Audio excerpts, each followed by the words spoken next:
ಯೇಸು ಕ್ರಿಸ್ತನ ಮಹಾಪರಿಶುದ್ಧ ನಾಮದಲ್ಲಿ ನಿಮ್ಮೆಲ್ಲರನ್ನು ವಂದಿಸುವಂತವನಾಗಿದ್ದೇನೆ. Praise the lord. ಶಾಲೋಮ್. ಈ ಬೆಳಗಿನ ಜಾವದಲ್ಲಿ ವಾಕ್ಯ ಓದಿಕೊಳ್ಳೋಣ. ಮತ್ತಾಯನು ಬರೆದ ಸುವಾರ್ತೆ 7ನೇ ಅಧ್ಯಾಯ 23ನೇ ವಚನ ಓದಿಕೊಂಡು ಸ್ವಲ್ಪತ್ತು ಧ್ಯಾನ ಮಾಡಿಕೊಳ್ಳೋಣ. ಆಗ ನಾನು ಅವರಿಗೆ, ನಾನೆಂದು ನಿಮ್ಮ ಗುರುತು ಕಾಣೆನು, ಧರ್ಮವನ್ನು ಮೀರಿ ನಡೆಯುವವರೇ ನನ್ನಿಂದ ತೊಲಗಿ ಹೋಗಿರಿ ಎಂದು ಎಲ್ಲರ ಮುಂದೆ ಹೇಳಿಬಿಡುವೆನು. ವಾಕ್ಯದ ಶಿರೋನಾಮೆ ನೋಡುವಾಗ ಧರ್ಮವನ್ನು ಮೀರಿ ನಡೆಯುವವರೇ ಎಂಬುದಾಗಿ, ಧರ್ಮವನ್ನು ಮೀರಿ ನಡೆಯುವಂತವರಿಗೆ ಈ ವಾಕ್ಯದಲ್ಲಿ ಯೇಸು ಕ್ರಿಸ್ತನು ಏನ್ ಹೇಳ್ತಾ ಇದ್ದಾನೆಂಬುದಾಗಿ ನೋಡುವಾಗ, ನಾನು ನಿಮ್ಮನ್ನು ಅರಿಯಲಿಲ್ಲ, ನಿಮ್ಮ ಗುರುತು ನನಗಿಲ್ಲ ಎಂಬುದಾಗಿ ಎಲ್ಲರ ಮುಂದೆ ಹೇಳುತ್ತೇನೆ ಎಂಬುದಾಗಿ ವಾಕ್ಯದಲ್ಲಿ ಯೇಸು ಕ್ರಿಸ್ತನು ಹೇಳುತ್ತಾ ಇದ್ದಾನೆ. ಯೇಸು ಕ್ರಿಸ್ತನು ನಮಗೆ ನನ್ನ ಮಗನು, ನನ್ನ ಮಗಳು ಎಂಬುದಾಗಿ ಯಾವಾಗ ಹೇಳುತ್ತಾನೆ?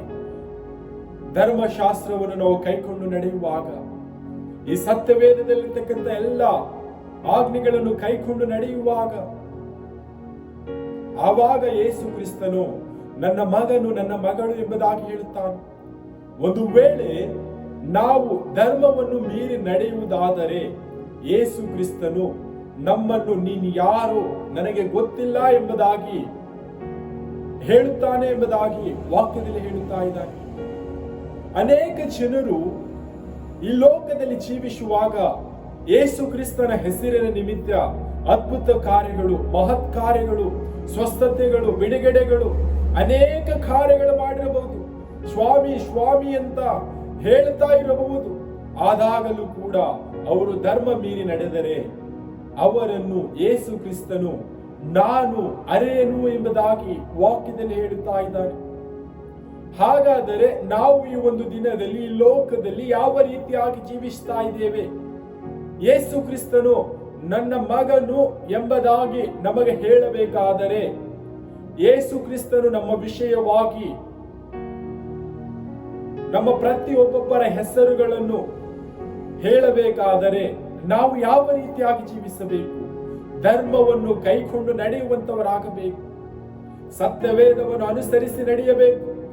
ಯೇಸು ಕ್ರಿಸ್ತನ ಎಲ್ಲ ಆಜ್ಞೆಗಳನ್ನು ನಾವು ಕೈಕೊಂಡು ನಡೆಯುವಾಗ ಆವಾಗ ಯೇಸು ಕ್ರಿಸ್ತನ ನಮ್ಮ ಪ್ರತಿಯೊಬ್ಬೊಬ್ಬರ ಹೆಸರುಗಳು ಹೇಳುವಂತವನಾಗಿದ್ದಾನೆ. ಒಂದು ವೇಳೆ ನಾವು ಧರ್ಮ ಮೀರಿ ನಡೆದರೆ ನಾವು ಯಾರು ಎಂಬುದಾಗಿ ಗೊತ್ತಿಲ್ಲ ಎಂಬುದಾಗಿ ಎಲ್ಲಾ ಜನರ ಮುಂದೆ ಹೇಳುತ್ತೇನೆ ಎಂಬುದಾಗಿ ವಾಕ್ಯದಲ್ಲಿ ಹೇಳುತ್ತಾ ಇದ್ದಾನೆ. ನಾವು ಯೇಸು ಕ್ರಿಸ್ತನಿಗೆ ನಾವು ಗೊತ್ತಿಲ್ಲದೆ ರೀತಿಯಲ್ಲಿ ನಾವು ಈ ಲೋಕದಲ್ಲಿ ಜೀವಿಸುತ್ತಾ ಇರುವುದಾದರೆ ಅದು ಧರ್ಮ ಮೀರಿ ನಾವು ನಡೆಯುವ ಕಾರಣದಿಂದ. ಧರ್ಮ ಮೀರಿ ನಡೆಯುವಂತ ಜೀವಿತ ಯಾವ ರೀತಿ ಆಗಿರುತ್ತದೆ ಎಂಬುದಾಗಿ ನೋಡುವಾಗ ಪಾಪ, ದರೋಡೆ, ಕೊಲೆ, ಸುಲುಗೆ, ಮೋಸ, ವಂಚನೆ, ಈ ರೀತಿಯಾದಂತ ಜೀವಿತ ಅದು ಧರ್ಮ ಮೀರಿ ನಡೆಯುವಂತವರ ಜೀವಿತವಾಗಿರುತ್ತದೆ. ಅವರ ಜೀವಿತದಲ್ಲಿ ಯಾವುದು ಸತ್ಯ ಇರುವುದಿಲ್ಲ, ಯಾವುದು ನ್ಯಾಯವಾದಂತ ವಿಷಯ ಇರುವುದಿಲ್ಲ. ಯಾಕೆ ಅವರು ಧರ್ಮ ಮೀರಿ ಜೀವಿಸುತ್ತಾ ಇದ್ದಾರೆ?